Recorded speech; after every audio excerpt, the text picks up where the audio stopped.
What's up, YouTube? Welcome back to the channel. Now that we have all of set 1 revealed for Riftbound League of Legends TCG, we're going to be reviving a channel favorite here when it comes to TCGs, and that's going to be the Beginner's Guide series. And today we're going to kick it off with the Beginner's Guide for Darius Aggro. So if you're a fan of aggro decks and TCGs, or just love Darius from League of Legends, or maybe even TFT, we're going to be going over his deck and how to play it and what you should be looking out for in this video. So let's get right on into it.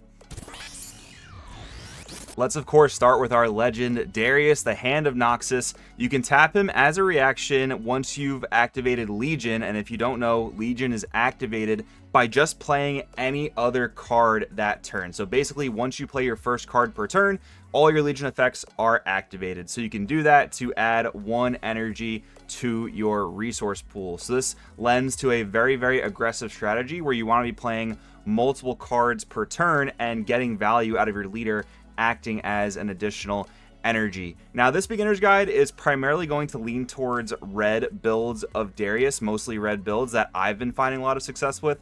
I personally haven't found a lot of success with more yellow or primarily yellow builds of Darius, but if you have a different experience, let me know down in the comments. I'd love to talk shop with you guys, but this is going to lean definitely towards more of a red aggressive build. And I would personally classify Darius as a mid-range aggro deck. Mid-range kind of means that the deck is a jack of all trades, master of none, but I definitely think it leans towards aggro. The reason I think that Darius is a pretty solid mid-range option is because not only is it super aggressive and can score points very quickly and win the game pretty quickly, but it also has lots of removal options that a lot of other decks don't really have access to. That's in thanks to the color combination Darius possesses, as well as his signature spell, but we'll get into that just a little bit later. Let's first get into our key units. We're starting off with our 2 Darius options that you can start with in your chosen champion area. The first one is Darius Trifarian. He is a 5 cost with 1 red power cost. He has a base might of 5, but when you play your second card in a turn, give me +2 might this turn and ready me. Really important thing to know about this guy, you can play Darius first and then play another card after that and give him the ability to ready and gain the 2 might, but you can also play him as your second card in a turn and he will still restand and gain the +2 might. That's basically the main reason why he doesn't have Legion himself. He's a little bit more flexible, so you can use him to start your Legion effects, use him as the first card played to activate all your Legion abilities, or you can play him as a second card with pseudo Legion. He's very flexible, very aggressive, and very strong. Definitely a card you want to consider, especially in the more red variants. Then we have Darius Executioner. I've gone back and forth on teching this as a one of, and that's not even a problem because if you want to do that, you can put him in your chosen champion area and then just play 3 Darius Trifarian in your main deck. You'll definitely draw at least 1 per game normally. But if you want to play the 1 Darius Executioner, he is a really solid card. He is a 6 energy, 1 yellow power cost, 6 might. His Legion ability says, when you play me, ready me, and other friendly units have +1 here. So this card definitely leans more towards what a yellow build might look like, where you might be spamming more tokens. It can definitely be good in a red build as well, because giving your units +1 might is good in any deck when you're trying to conquer a battlefield, but I go back and forth on whether or not I would include this guy in a more dominantly red build. Still, very good card that you should know of when you're building Darius. The next key unit I want to talk about is Immortal Phoenix. Remember earlier when I mentioned that this deck has access to a ton of different removal options? Well, then it should seem like a no-brainer that you want to play the Immortal Phoenix, because when you do use those removal options, you get a very cheap, overstated body to play to the board and then start taking over battlefields and scoring points. This card is very strong and takes advantage of a very popular and very powerful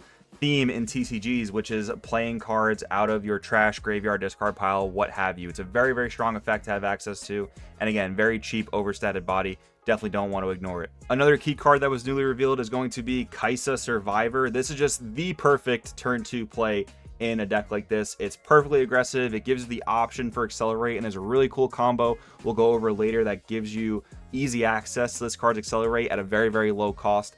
But incredible card. I think you need to include it whether you're playing yellow or red Darius. And lastly, for key units, we have Draven, Darius's brother. He is a key unit because he is your top end in a deck like this, where you are playing an aggressive deck, which generally means you're playing much smaller bodies that you can spam out multiple of. But Draven is kind of like your finisher, where he is going to rack up a very high might because you're taking points so fast, playing so aggressively. I absolutely love this card in the deck. We're going to talk about some very specific combos with him later that I think you're going to really enjoy. Next up, let's talk about key gear, because there are gear that play a very pivotal role in this deck. The first one is going to be our Seal of Rage. Now, I know that seals are a very contentious item in deck building in early Riftbound, but I think in Darius, especially this type of build, 3 red seals makes absolutely perfect sense for multiple reasons. I mean, of course, there's just the fact that it pays for red power costs and we're playing a primarily red deck, but the first time you play a seal per turn, that activates your Legion for 0 energy costs, which is absolutely invaluable to your aggressive strategy and getting your Legion effects activated. Whenever you're able to do that, use a seal to activate your Legion abilities and then immediately use the seal in that turn, you're in a very good position. Next up, we have a newly revealed card that had me immediately run over to piltoverarchive.com and start crafting with Darius, and that is Sun Disc. This card is so awesome. It's a Legion card, it's a gear, and basically once you've activated Legion for the turn, you're able to tap this card and basically allow the next unit you play to enter ready. Spoiler, this is an incredible combo with Draven, because you can play a huge might character and then just immediately take over a battlefield. But this card just combos so well with the deck. Keep in mind that when you do play this card itself initially, it activates its own Legion. On subsequent turns, though, you will have to play other cards in order to reactivate the Legion, but that's what Darius is built to do. That's not difficult at all. Just a really important caveat that is important to know when it comes to this card specifically. Next up, let's talk about our key spells, and of course we'll start with our signature spell, Noxian Guillotine.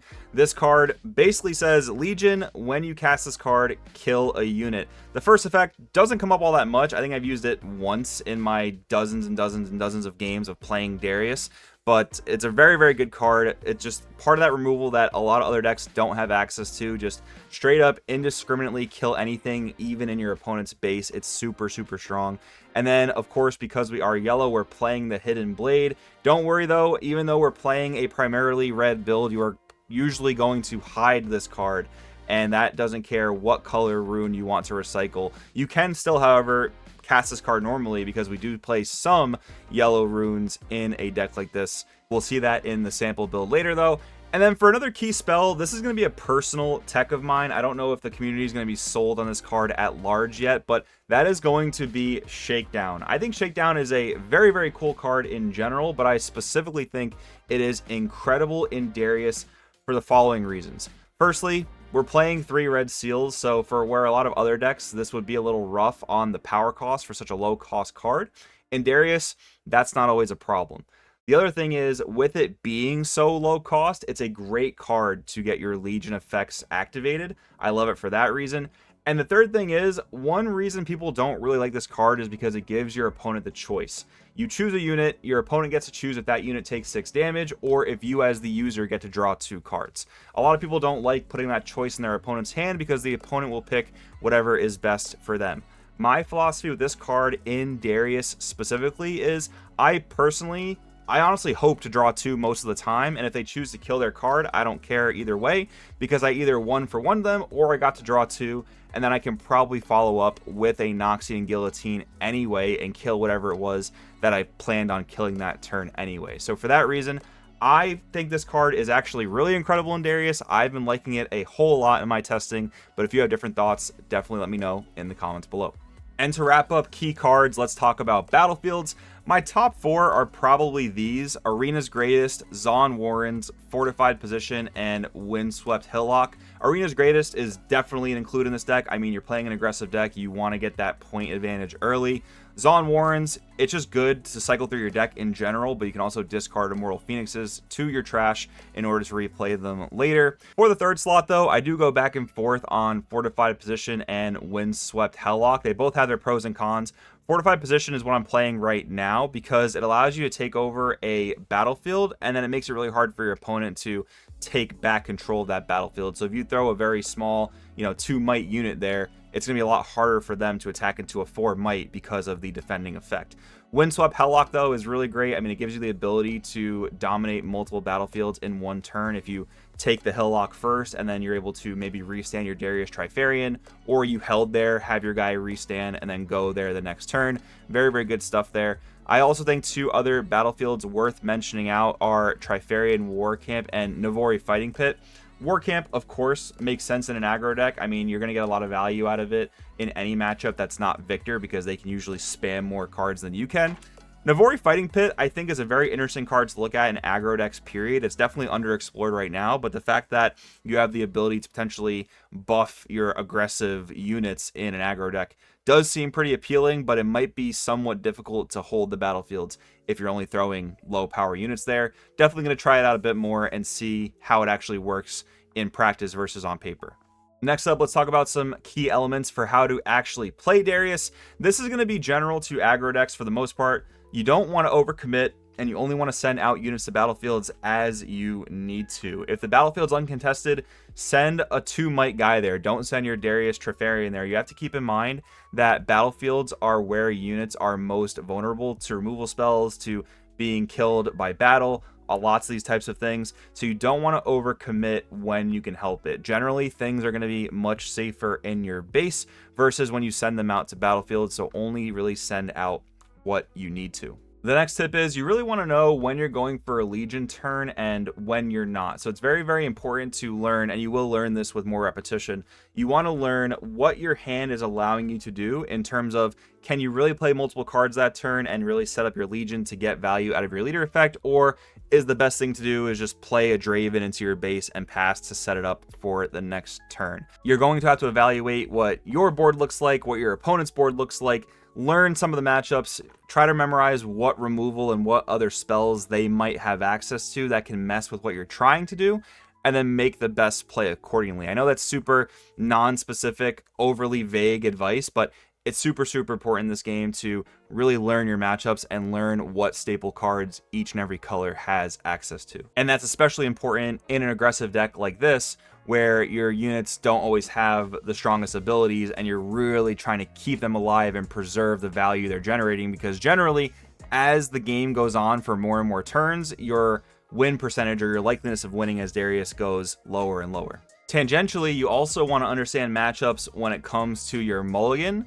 For example, you have a lot of removal in this deck, but when is your removal most applicable? If you're up against a Kaisa deck, for example, where they don't play as many units as some other decks and they really focus in on spells to remove your units, you want to throw away most of your removal if you open it in your opening hand via the mulligan and try to draw into more units to outpace their removal and really just put the gas on and be as aggressive as possible, versus if you're playing against a deck like Volibear that plays huge units that you can't really beat in battle, you may want to keep that copy of Noxian Guillotine in your hand in order to remove that Cadrigan later on in the game. Another thing you'll want to focus on when you're playing and try to pick up on is when you should hold battlefields versus when you should retreat and preserve your units. Again, it comes back to the conversation of learning what removal and what spells each color has so that you know what to expect going into each matchup. But here's another example that's kind of color independent. So if you have Immortal Phoenix at fortified position and you held that turn, would you continue holding, or would you actually retreat the Immortal Phoenix to try to recapture another point or attack into another battlefield the following turn? I wouldn't really blame you if you went either way. However, I would probably lean towards the side of remaining holding at fortified position, because it's going to be very difficult for your opponent to attack into the fortified position because your Phoenix is going to be a 5 against whatever they're attacking with. But also, if your Phoenix dies, you're not even that upset about it because you can probably revive it later on via all the removal you have at your disposal. So I would err on the side of it's probably better to keep Phoenix in that battlefield. Maybe if it even wasn't fortified position, let your opponent have to deal with it, expose and make vulnerable their units, and then you can just bring back your Immortal Phoenix later on anyway. Next, let's talk about some key plays. This is if you're going second in Darius, and why one of the reasons the deck is able to be so aggressive. You can play 2/2 drops on 3 energy thanks to your leader effect. You play the first 2 drop, then your leader is now active because you've activated Legion. You tap your leader and your final rune to play your second 2 drop. A lot of aggro decks going second just can't do this. It's one of the reasons why Darius definitely has a leg up. The next key play is extremely important, so definitely pay attention. This is the most efficient way to utilize seals in this deck. Remember before how I mentioned seals are a zero cost way to get all of your Legion effects active? Well, you definitely don't want to recycle an active rune that you haven't used yet in order to play a seal, because then you're just literally losing out on an energy and your plays are going to be less impactful on that turn. But due to a game mechanic and the rules, what you can do is you can tap a rune to quote unquote float that rune or give yourself access to that energy early, sort of. If you come from Magic the Gathering, you know exactly what I'm talking about when I talk about floating mana. But if you're new to games that use resources like this, or even games that had resources that don't allow you to float mana, this can definitely be a little bit confusing. But to reiterate, you can tap a rune before immediately using the energy that it provides you. Doing that is essentially going to add an energy to your ethereal pool of the energy you haven't used yet, and then you can play your seal, recycle the tapped rune. Now your Legion effects are all active. The idea of floating energy is going to be extremely important for you to understand as you go through Riftbound in general, but it's super extra important in Darius because it activates all your Legion abilities. Here's a key example where this comes up all the time. If you're on your second turn with 4 runes, you can tap 1 red rune to add that energy to your pool, and then you can recycle that rune to play your Seal of Rage. Now your leader's Legion is active to act as another energy, so you can use your leader, you can use the energy that you floated, and then you can use your 3 remaining runes as well as your seal to play Red Kaisa and use her Accelerate ability. This is a super strong play on your second turn that allows you to conquer and get the draw off Kaisa and establish a huge body in a battlefield where you otherwise may not have been able to do that. And for the last key play, I did talk about it a little bit before. You've got Sun Disc into Draven, which on its own can be a 7 energy, 2 red power play that basically gives your Draven Accelerate and allows you to dominate any battlefield, because he will probably have 10 might by the time you do this. But if you've played Sun Disc earlier in the game, just use anything to activate your Legion, maybe a seal, maybe a small 2-cost character, and then play Draven, have him go in and dominate the battlefield and hopefully win the game. Next up, we'll talk about our sample deck list for just a little bit. You can see in this build, I'm playing 3 Darius Trifarian. I'm not opting to play the yellow Darius in this build. Again, you could play the one of and just have it in your champion zone and always have access to it when the time calls for it, but I'm not playing it at this very moment. Then you can see our variety of removal spells: Hidden Blade, Shakedown, Void Seeker, and Noxian Guillotine that all pair very nicely with Immortal Phoenix. I'm only playing 2 Sun Disc. Yes, I am very high on this card, but because it is a gear, because it does have power cost, I don't want to clunk my opening hand with it. And if I end up seeing it later in the game, maybe turn 3, turn 4, I'm pretty happy with that. And the final 2 techie options here, we do have the 2 of Vayne. Really nice, so you can play her in active and constantly recycle her back to your hand when you do conquer a battlefield. Just makes playing 2 copies perfect, because you don't really want to see a ton of them since you can recycle her over and over again. And just a 2 of Brynrear Thundersong. This is really nice when you're trying to set up a turn to go for game and you don't want your opponent to interrupt you with spells or hiddens. This is definitely a super techie option that could be a whole lot of other things, but I've liked it so far in my testing. Alright guys, there you have it. That is the Darius Beginner's Guide for you here. If you do have questions, please do drop them down below. I promise I'll answer each and every single one so that you guys can go forward with your Darius testing and have an absolute blast. I've been loving this deck. I'm definitely going to play it more. Let me know which beginner guide you want to see next. If you liked the video, definitely give me a like and go ahead and subscribe for more Riftbound content, and I'll see you guys in the next one.